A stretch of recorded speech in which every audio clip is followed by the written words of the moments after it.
That then transitioned me into the work that I did for the Intel Foundation, which led me to the role that I currently have today. So if you could go to the next slide, I think this is consistent with what we all know. So both in our personal lives and also in our career, we find that we do run into bumps and bruises along the way.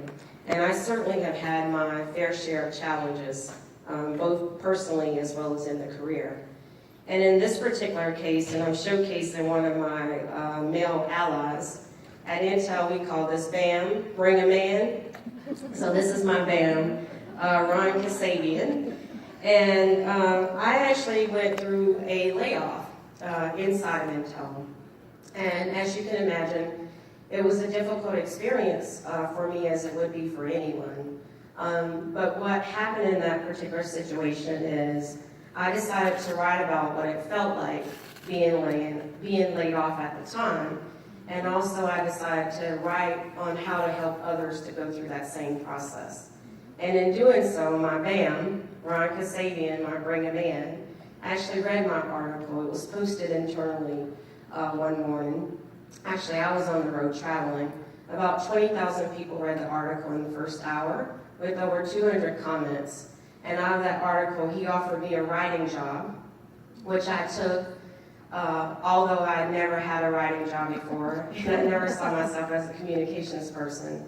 But Ron saw something in me that I didn't see in myself, and he looked me square in the face. He said, "You can't write because 20,000 people read this article this morning, so you need to come back and take this job." To which I did. Similarly, unless you've been living under a rock, go to the next slide, please. You know that we have constant challenges in the tech industry. Challenges with representation, which the early speaker just spoke about. We also had this weird manifesto that launched this past week that I can't talk about, that I'm sure you're aware of, by the Google Manifesto. But it's a constant challenge, and this is the work that drives me each and every day. But if you go to the next slide, really what's rooted in this work is Intel is really trying to achieve inside our walls each and every day what society hasn't yet done outside of its walls. And that's why this work now more than ever is critically important. So if you can go to the next slide. So the way we're approaching this is our moment to not only move forward, but to move forward faster. And if you go to the next slide, we have just strong backing by our CEO and Brian Krasanich. And hopefully you had the opportunity to see our mid-year report that was launched this past week, with Brian actually doubling down on our commitment. We believe that this is a moment not to get stuck in what's happening and how crazy the challenging times are, but rather to focus on what we can control and get faster with the mission that we have internally. So what we started out with the goal of completing our representation by 2020, we've actually going to pull that in by 2 years and actually achieve this goal by 2018. Thank you.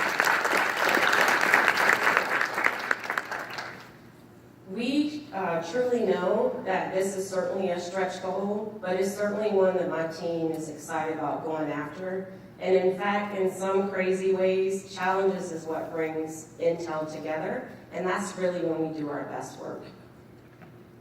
The next two slides really talk to the critical underpinnings of why this work is necessary. And I don't have to tell this audience about why diversity matters or why inclusion aids in making teams perform better. But the reality is it increases sales, it increases revenue, and it also increases productivity. The next slide is actually Intel. We did an additional study because we wanted to also see the clear linkages between diversity and inclusion and the economic impact. And you may be surprised or not surprised to know that we're leaving a lot of money on the table. In fact, if we were to achieve ethnic and gender representation, as well as achieve parity in female leadership, we would be achieving about $400 billion in revenue. So that's the amount of dollars that we're actually leaving on the table and why this work is so important. The next slide really talks about the strategy that we are delivering inside of Intel. I would think of it as a very holistic strategy. It first starts with representation, because you can't really include who you don't have. Equally as important, however, though, is you will lose who you don't include. So those two things really go together quite nicely and are critical to support each other. We're also working very diligently in our supply chain and increasing the number of diverse suppliers. And we're also working very diligently to increase the quantity of diverse entrepreneurs through Intel's Capital or VC programs. And we would be remiss if we weren't working on the pipeline. I think you know that access and opportunity for young people today to get access to STEM in K-12 education is quite limited. In fact, I was at a conference just last week with the Congressional Black Caucus, and they revealed some research that basically stated that children that are born into poverty today, only 7% of those students will actually obtain a high school and college education, compared to 77% of those not born in poverty.